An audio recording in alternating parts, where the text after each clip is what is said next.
সরস্বতী পুজোতে লাড্ডুবাবু দিয়েছিল হাতে খড়ি আর পুষ্পাঞ্জলি।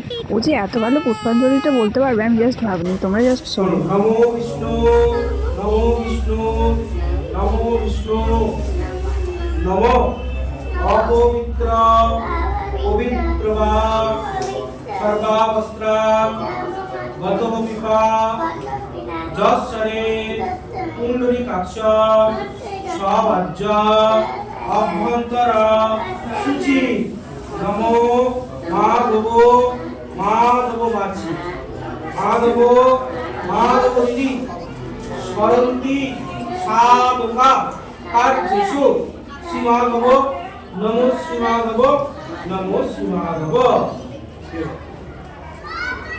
ওর হাতের খড়ি আর পুষ্পাঞ্জলি কিন্তু ওর স্কুলেই দিয়েছিল।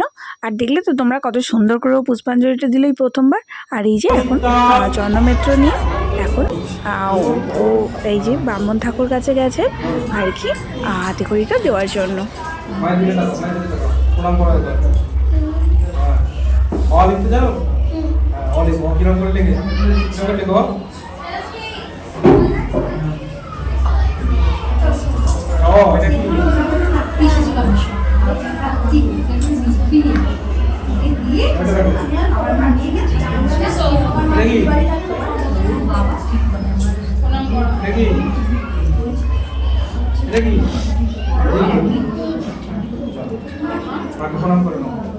এইবারে সরস্বতী তো পুজো পড়েছিল আর কি 23শে জানুয়ারির দিনে।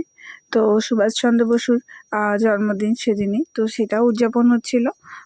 তো এই যে তারপরে স্কুল প্রাঙ্গণে কিছুটা ঠাকুরের ভোগ বিতরণ হচ্ছিল আর ঠাকুরের প্রসাদ দেওয়া হচ্ছিল। তো এই যে এখন ওখানে কিছুটাক্ষণ ছিল, তারপরে আমরা বাড়ি চলে এসেছিলাম।